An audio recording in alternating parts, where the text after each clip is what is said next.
I'll wait in the post for my invite on anyway. You've been waiting a while, friend.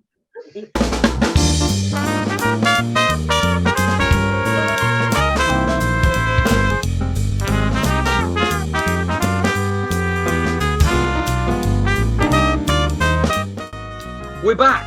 Welcome once again to the latest edition of The Jump Show, and we continue apace with our latest show with the Ante-Post series very much in mind ahead of the Cheltenham Festival. Thanks so much for the continued support from you all so far. We are very much on the road to 1,000 subscribers.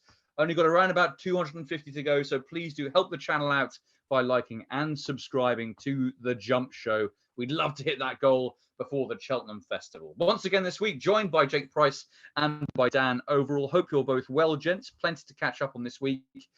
A review of last weekend, which was jam-packed, full of very informative action, and some news updates as well. And then, of course, our little bit of an Ante-Post selection ahead of this weekend at Leopardstown with the DRF, and then, of course, the Cheltenham Ante-Post selections as well.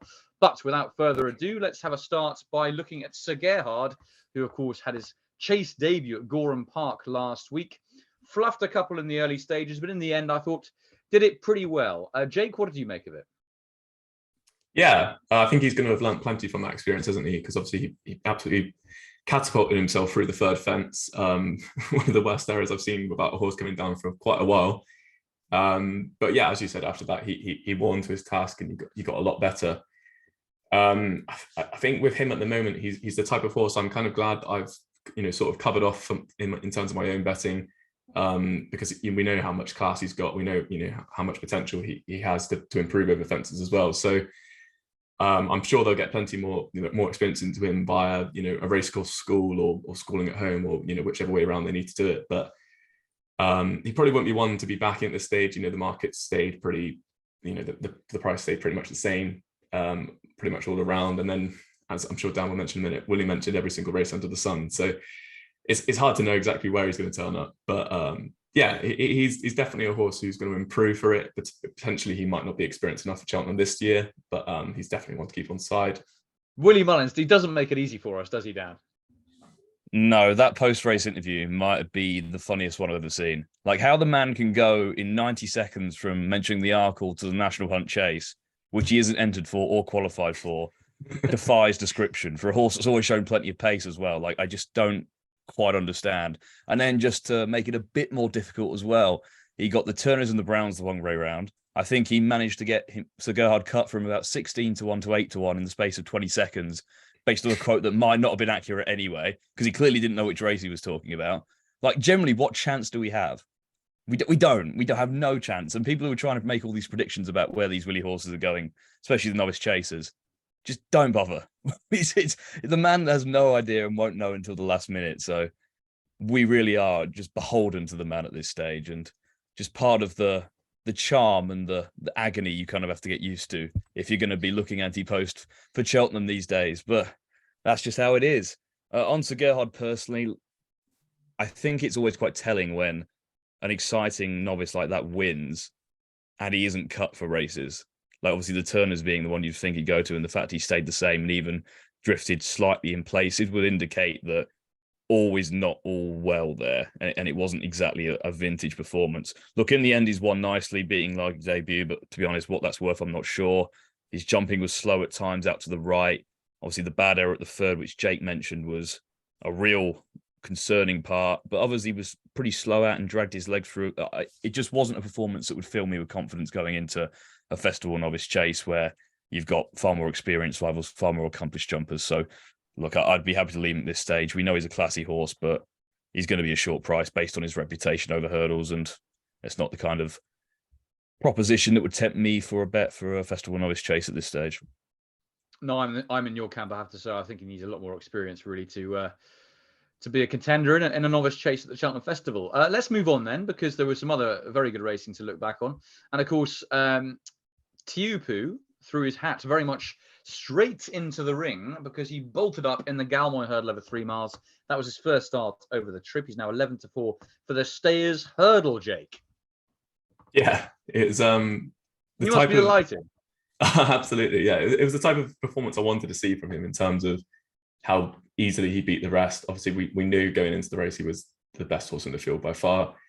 And yeah, we wanted to see how he did over 3 miles, and he won in very good visual style. Now, obviously, some people have come out and said since about the first circuit being quite slow, which is fair. There wasn't really anything he could do about that. It was just what the pace was set like. I thought he quickened up nicely off of it, which you would expect him to do, considering he's 1/2.5, 1/2. So yeah, he's still showing plenty of speed. He still needs to prove that he stays strongly over the 3 miles when he goes to Cheltenham. But I can see why he's favourite in terms of the visual performance he provided. And I'm kind of just glad that I'm in a good position on him, rather than now having to try and take him on with something else. We've already got the price secured. So yeah, I'm very happy with that. And roll on to the Thursday of the festival. Yeah, he couldn't have done much more, could he? Visually, I have to say, I think the strength of the form is probably to be questioned quite significantly. The fact that Somerville Boy was back in second, and we haven't seen him for a long time, very much likely to be not the horse he was, in my opinion. Yes, I know he won by a long way, Teahupoo, but he's definitely going to face a much sterner challenge in the Stayers Hurdle, albeit it probably isn't the strongest Stayers Hurdle of all time. Dan, what did you make of Teahupoo? Yeah, look, visually it was great. But I think you'd be wanting to see that based on how the race was run and the opposition that has already been mentioned. Look, it's a style over substance question. Time was bad. Horses in behind you don't really know much about. To be honest, I guess that you'd also be concerned that a slowly run Galmoy is not a thorough test of stamina, so that's still a slight question mark. He had his preferred ground. If it's quicker ground, we still don't know how he handles that properly. In my opinion, he's the wrong favourite for the Stayers. I think Home by the Lee should be the favourite. I get that he's visually impressive. He's a younger horse, but if you're looking for a horse, I think, who has proven more at that kind of range, and we know even when he wasn't at his best last season, he's improved so much this year. Last year, he still ran a good race in the Stayers as well. I just think it's an overreaction by the market, to be honest. Obviously, it's a good position that the followers are in on him, but I wouldn't be going in again at 11-4, 3-1 now. That just really wouldn't interest me. No, I'm rather with you. I think Owned by the Lee should be favourite. He's done everything right. He's battle hardened, and I'm sure there's plenty to come. Just a very quick word on Gold Tweets, who won the Cleve Hurdle. That ties in nicely to this conversation. And I thought it was absolutely brilliant to watch, I have to say. The young French rider rode a fantastic race. I mean, he obviously hasn't been to Cheltenham very often, if ever. And I thought he rode the most brilliant waiting game to see off Dashel Drasher. Dan, what did you think of that? Yeah, just completely outrageous. Not many people saw that coming. It was, a fair play to them. They gave it a go. Obviously, he's not even entered in the Stayers, but conversations about supplementing him, I'm sure, will be taking place. But it seems not 100% certain he'll come over. But fair play. It's just another example of this Stayers Hurdle division being a complete enigma. Every year this happens. Honestly, I'd love if someone had like a graphic of the market at the start of the season for the race, and then like just before the race, it would be, you'd probably barely get 1 or 2 horses that are in the market at all in both screenshots. It's completely baffling. And yeah, like, it's honestly what a maze of a market it always proves to be. Yeah, absolutely. And Paisley Park not really performing once again. Gold Tweet, Jake, and I'll bring you in as well with the Clarence House that was rerouted from Ascot, of course. Editor Dugit beating Edwardstone, who ran the most remarkable race, really. I mean, he made all that ground to get ahead of Editor Dugit, and then, well, Editor Dugit just got back up in the final throws, which I thought was a bit of a shame, really. And, of course, Energumen disappointing as well. Try and unpick all that. Yeah, well, I was tracking Energumen the whole way round, and he never jumped with any fluency at all, really. But when he came out after the race and said about the white fences being for the reason, I think that's probably the most ridiculous excuse I've ever heard in the history of racing. Are you worried about his performance? Oh no, not really, because the white fences, he wouldn't have liked those. And then they say, oh no, he jumped them at home though. He's jumped them at home before. It's just this one was a different shade of white. Honestly, guys, it's painful. Yeah, that was a bit baffling. But yeah, I mean, away from him disappointing, I'm sure I still think he'll run a better race in the Champion Chase. But regardless, to say, if we look at the others, then I thought Edwardstone is probably the horse that comes out of it with the biggest credential boost in terms of the Champion Chase. I mean, I know Editor Dugit did really well there, but I don't really see him backing that up at the festival. I think Edwardstone, he was a long way behind as well. Came up into the race, was absolutely cruising. And there was a very, very funny moment while we were watching it where Dan started bowing because he thought that Edwardstone would win. That did happen, yeah. And then obviously Edwardstone just went on by, which gave me a good chuckle. But in my defense, he did it 1.01 in running, and $5,000 was matched on it. So at least I didn't do any of my dough on it. I just made myself look like a bit of a prat, but that happens most of the time anyway, so that's nothing new. But I think Edwardstone, I'd be happy to still side with him for the champion chase, all things considered at the minute, especially as I think this weekend Blue Lord's going to go and win at the Dublin Race Festival, and that could easily see him be catapulted into favouritism himself, which, based upon last year's Arkle form, you'd probably side with Edwardstone at the bigger price. So yeah, I think there was plenty to take out from it, but realistically it's just blown the market wide open and makes it for a bit of a headache. Yeah, I could see Blue Lord absolutely going to the top of the market after this weekend. Bring you in on that one, Dan, but also on AHOY SENOR winning the Cotswold Chase and Protectorat not really finishing his race off. What did you make of all that? I mean, yeah, the Clarence House, great. I think it's going to make a much more interesting discussion now. That race, really. If we didn't have that, we'd probably be discussing Edwardstone and Ergamine all the way up to March. But now we have so many different angles into the race. Personally, unlike Jake, I was actually tracking Edwardstone the whole way. And from an early stage, I wasn't happy at all with how he was running. I thought he was slow at the first few, didn't really look to be happy.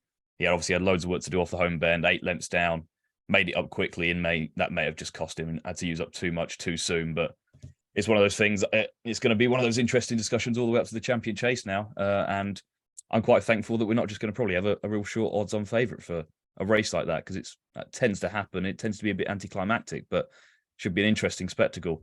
On the Cotswolds rather.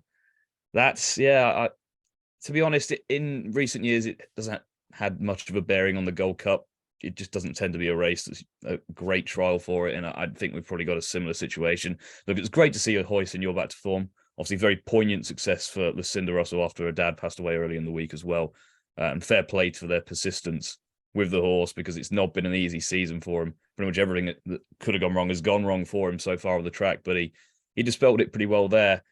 Sounds Russian. Fair play to the Jeffersons as well, because what an admirable type he's been in the last year or two. Like, he runs his race every single time, gives a nice little boost into overdrive as well. Obviously, looks like he's going to go for the Ultima based on missing the last week's engagement with Little Secbat.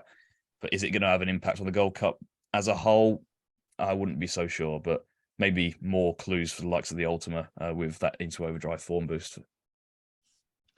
I couldn't, head nor tail that Cotswold Chase, I have to say. I thought it was the most extraordinary results. I'm glad that AHOY SENOR has proven he can do it, and once again, he stayed on really well as well, which bodes well for that extra furlong. I couldn't believe Protectorat. I thought it was very interesting afterwards that Dan Skelton said he didn't have him 100% fit, and he said in these graded races I probably should have done.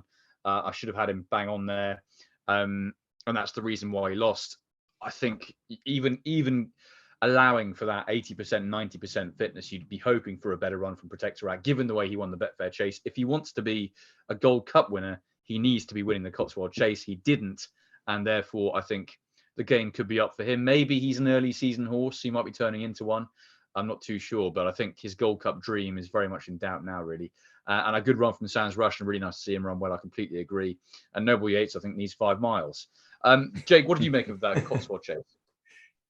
Yeah, it ended up being quite a bunch finish, really, didn't it? There was only 5 lengths between the first 4. So, yeah, I didn't really see it like down as much of a Gold Cup trial going into it, and I think that's the way it's panned out, really. I echo most of Dan's thoughts on the race. I think with Protectorat, as you said, it's interesting that Dan Skelton today didn't seem too disheartened when he was interviewed at Huntington. He said that he's kind of glad that he got beat because he now knows what he needs to do to get him ready for the Gold Cup. Whereas if he won, then he would have just done the same thing. So, yeah, it's interesting, these comments, isn't it? But they definitely had him, fully spot on for Haydock. So I'm sure they'll be regrouping and aiming to do that again. But I couldn't have any of those horses for the Gold Cup, that's for sure. Yeah, very interesting stuff. Let's talk about something else then. Fairy House, which also took place on Saturday and saw the Grade 3 Solarina Mares Novice Hurdle. Ashrow Diamond, a nice winner in that contest. I thought she did well to win it given the circumstances. But I don't really understand this whole Ashrow Diamond loving. She's now 72 for that mare's novice, and she wouldn't be for me, I have to say. Yeah, she's done lots right, but I think that's too short, personally. Dan, what do you make of Ashrow Diamond? Completely agree on the price, given that the race is often a huge field. And I mean, I know Dino Blue went off 11-8 last year, but that was a bit of an anomaly, to be honest. But I think generally you'll get that price on the day, especially if Lucia turns up as well. So no interest in backing her at the prices. But she's a mare, to be honest, I've always quite liked. I thought coming into the season, I was excited about her prospects. I always like them when they run behind the geldings as well. And she's shaped perfectly well behind Marine Nationale and Facile Vega latterly in the last time out. Like, she was never really put into the race, but showed plenty of signs. And obviously this slowly run race, given her run style, the fact she was trapped on the inside wouldn't have suited her at all. And it was to her credit that she got there.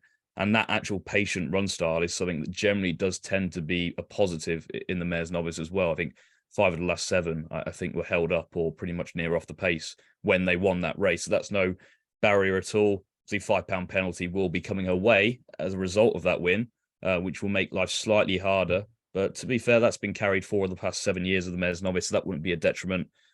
Yeah, it was a slowly run race. She wouldn't be taking the form super literally, but she was the best horse of the day, I'd say, by a bit more than the margin. And no doubt she'll have a leading chance come Cheltenham. She definitely will. Jake, do you agree with what Dan said?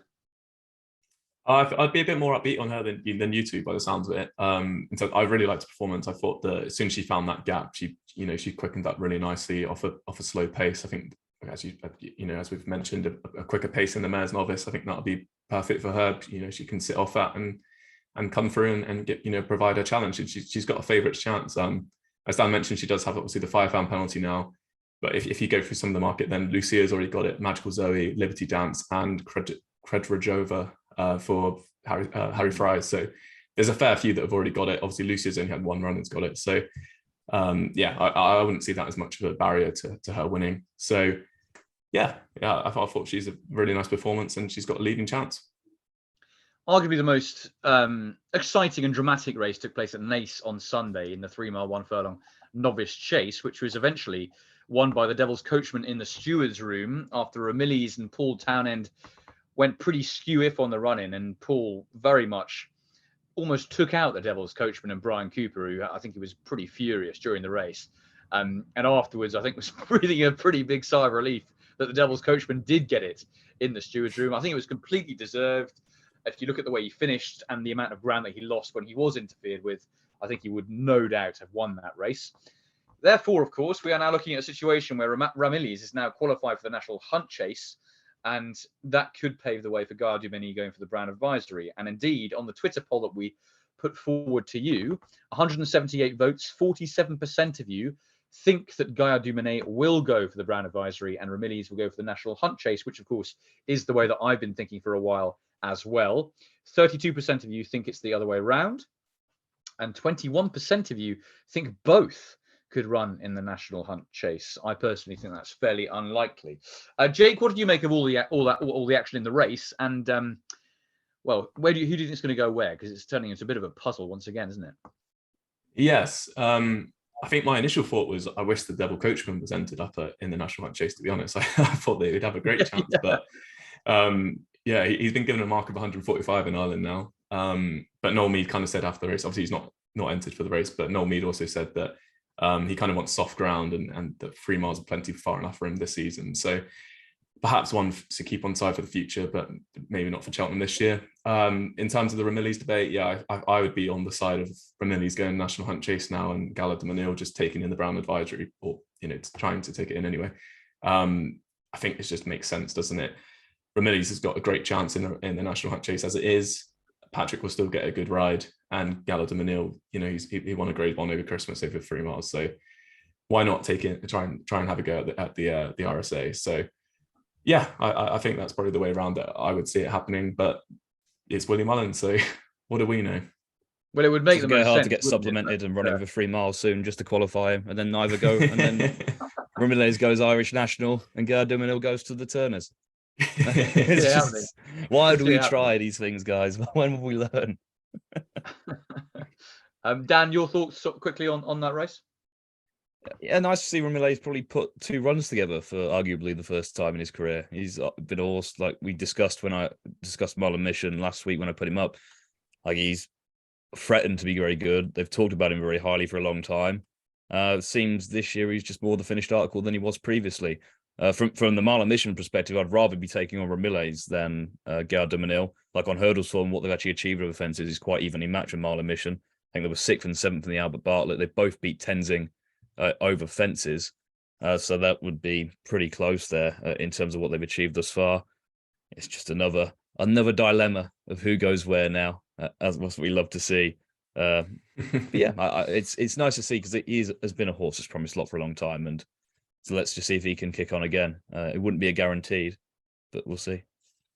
Yeah, these dilemmas. It's why we all enjoy the great game so much, isn't it? It makes us guess at every turning. And Willie Mullins is the maestro at doing just that.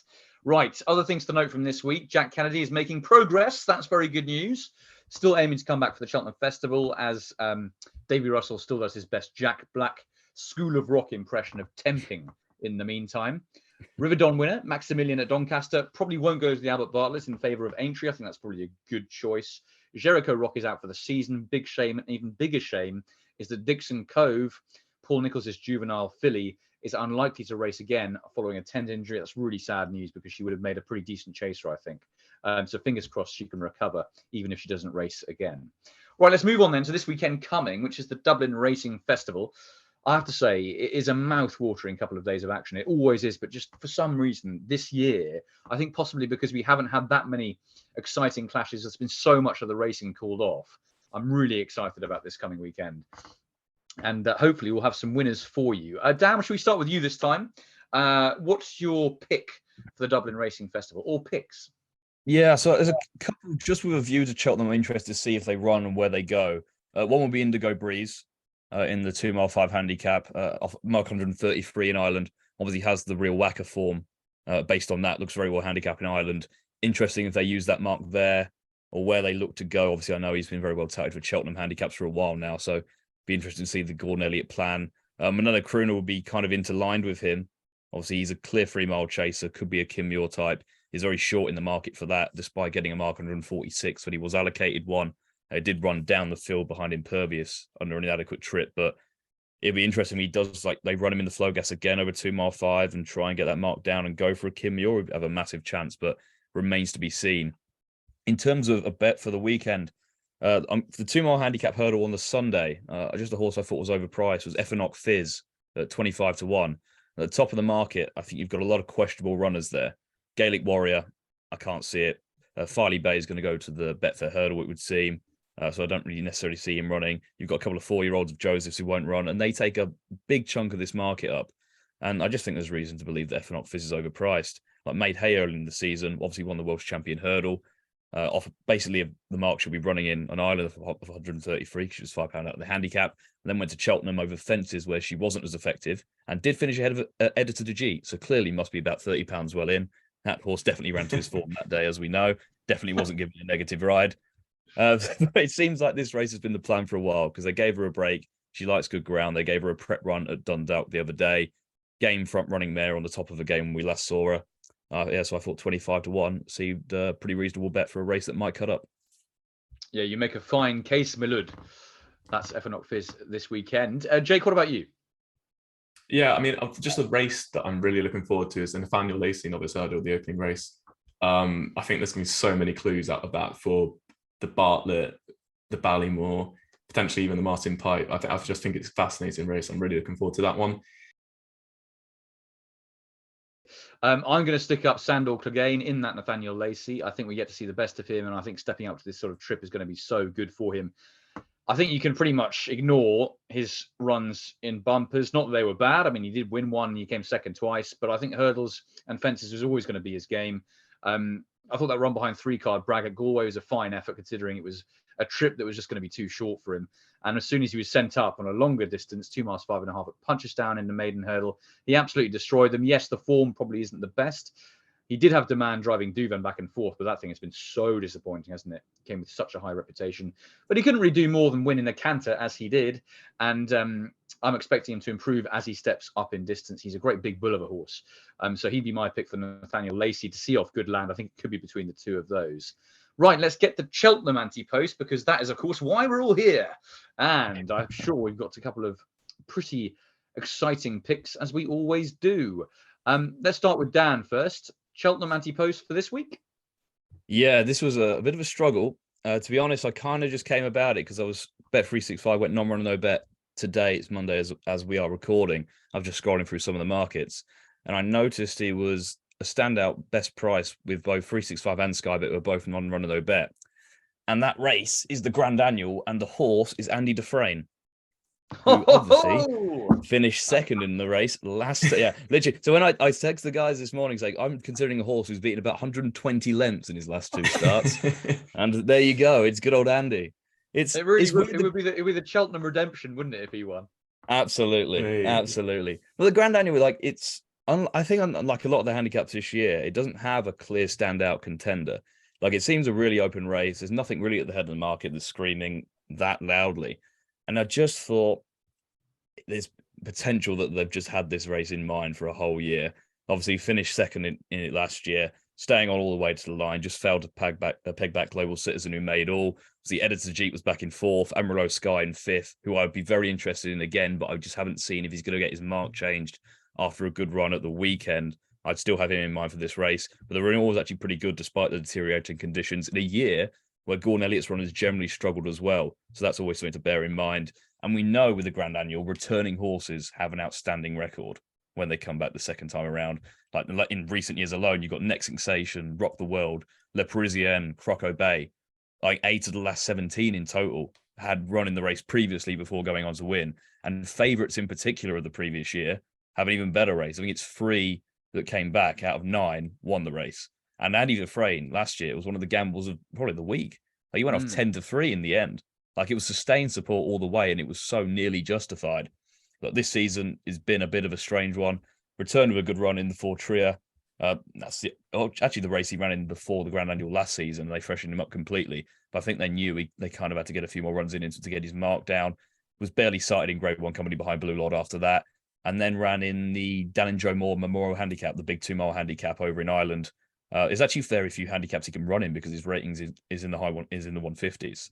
But unsurprisingly, he was out rear, weak in the market, was actually jumping quite nicely in rear, and then just dropped away pretty tamely and not really given a hard time of things. They've dropped him £3 for that to mark of 152 in Ireland. That was the same Irish mark he had last year before going to the Grand Annual, where the British Handicapper gave him £3 up to 155. And bearing in mind, this horse seems to have been around for a long time. The Grand Annual was his first handicap. That race the other day was only his second handicap start. It's pretty wild. He's only ever had 2 handicap runs and only one where he was probably trying. Like 7 of his 10 chase starts have all been in graded company. So I think there's definitely a race like the Grand Annual in him. We know Gordon targets his festival handicaps. JP even more so. Like since 2003 in the Grand Annual alone, he's had 4 winners of the race, 6 seconds and a further 6 placed. Like this is a race he's done so well in. And I just have a feeling that it's been the plan for a while to get this horse back there. I mean, they know it's a proven track record. His mark is going to be, it's going to be interesting what they give him. I'd be happy if they gave him 155 again. I think it's going to be a struggle with them to put him up more than they did last year based on a couple of below par runs this season. If he got 155, I'd be perfectly happy. And we know it's possible to do well in these races from that kind of mark. Sky Pirate went off 152. The Parisian off 150. We know he's a classy horse. And I think we just having a horse here that's 20-1, non-run no bet for a race that he was second in last year, given all the trends of the statistics, the connections. If he does run here off a similar kind of mark to last year, I think he's surely got to be shorter on the day. And that's what this is all about. Love that. Absolutely love it. If he wins, then, you know, we all give up because it's brilliant. Jake, what do you fancy Ante-Post? Yeah, I'm sticking with the handicap theme this week, and I'm going to the Martin Pipe. And the horse that I really like here is Willie Mullins' Spanish Harlem. Now, he was a 360 grand purchase after his debut in AHOY, where he won, which obviously is a hell of a lot of money.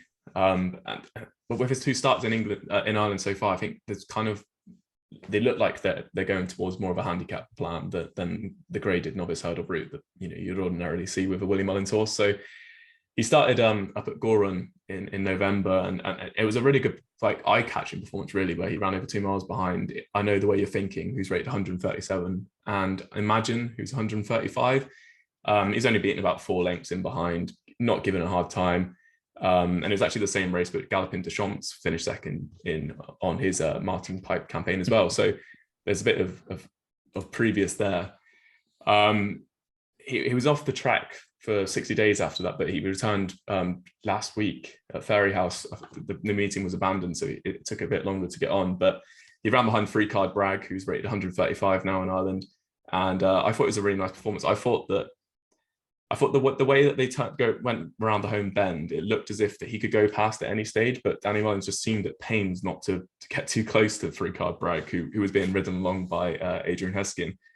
Now we know Free Card Bragg, I think he's going to be going to the Albert Bartlett, and he definitely stays 3 miles stronger than what it looks like Spanish Harlem would. So the fact that he went on and put a 12-length gap between them at the end, I think is fine.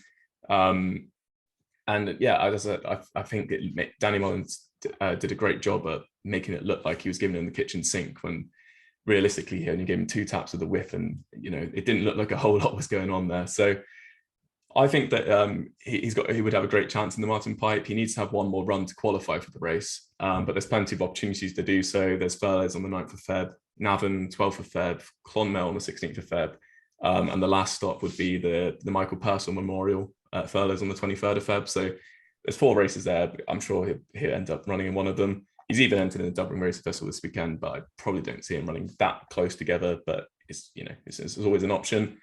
And based upon his efforts so far, I would say he's already at the mark of around 130 in Ireland, which would be the exact ballpark you'd be wanting to look at for a Martin Pipe horse. So yeah, I think Spanish Harlem, he's currently 20-1. He still needs another run, so bear that in mind. You can always look at non-run at no bet if you're risk adverse, but he would be my play at an early stage in the race. Okay, great stuff. I'm going to go with Liberty Dance, who is actually a mare who is running this weekend, or at least probably going to run this weekend, in the Mayor's Handicap Hurdle. That is the 110, Grade B, and that comes on Sunday. So keep an eye out for her. It's the same race that Jake's Foxy Girl runs in. Foxy Girl off 120, Liberty Dance of 129. If you use those ratings as a barometer, they're probably going to be fairly closely matched on that Thurles maiden hurdle form. However, I do think that Liberty Dance is going to continue to improve. I thought her victory over Belle the Lioness, who was since won last time at Thurles, last time was a step in the right direction, even from that pretty impressive maiden hurdle win. And I think 129 could yet see her in pretty nice light. Now, hopefully she'll win or run very well in this contest, and then all roads lead to the Mayor's Novice Hurdle, for which is around about a 10-1 shot biggest price. And I like that. She's a horse who likes to be held up in her races, something that really helps in the Mayor's Novice Hurdle, at least as we heard from Dan earlier, it can do it. At least in the last few years, it definitely has. And I've been nothing but impressed with her attitude so far. I think every time I've seen her win, she's hit the line really strongly in the closing stages. And I think that the step up a tiny bit in trip to 2 miles 1, the festival, and the Cheltenham Hill is really going to suit Liberty Dance down to the ground. I also think the way the race is going to be run is going to suit her really well as well. And Gordon Elliott has actually said that he thinks she's very smart and she'll need further in time. And hopefully she'll get that strong test at the trip that she needs in the Mayor's Novice Hurdle. And I have to say, although there are a few in that Mayor's Novice Hurdle betting, I don't think it is the most competitive race in the world. Yes, Lucia's looked good. I'm not as big a fan of Ashrow Diamond as you are, Jake. Nice and Day's got a bit to prove for me. Magical Zoe going further down. Ladybank, who obviously won today, or got dead heated at time of recording, I should say. Lot of Joy has been second last time. Needs to prove it, do a bit more for me. So I think Liberty Dance definitely goes there with a big shout on those 2 have run so far. I don't think she should be a 10-1 shot at all. And I can see the race really suiting her. So for me, she'd be a pretty strong fancy actually in that contest, particularly at the prices as well. I just hope she can run well this weekend, because it all depends on that really. I think she probably will go for the race. And yeah, I mean, I'd be surprised if Gordon ran both Liberty Dance and Come On You Maker in that handicap. I think he's more likely to just run one, particularly as they're in the same ownership. But I think Liberty Dance could be the one. So hopefully that'll work. And I do think that she's a horse who really wants top of the ground. So if she doesn't run on Sunday, it might not be the worst thing in the world if they get that soft ground that it is currently. It might drop a little bit, but come Cheltenham, I think the ground will be absolutely perfect for her. Both her wins in maiden and novice company have come in yielding ground, but I think she wants top of the ground. So yeah, I'd be pretty keen on her come Cheltenham getting that nice strong pace that she craves. So she'd be a pick at 10-1 for that mare's novice. Great stuff, guys. Been really fun this week, as it always is, and very informative as well. So thanks very much for your time, Jake and Dan. Have a good weekend. Enjoy the racing. I don't think either of you are going to the Dublin Racing Festival, but Dan, I'm pretty sure we've got a pub date for Sunday. Absolutely. I look forward to it, my friend. Can't wait. Remember to like and subscribe. Remember to follow us on Instagram and Twitter as well at The Jump Show. But that's it for this week. Hopefully some nice tidbits in there for you to enjoy. Some morsels to suck on for the next week. Until we see you again.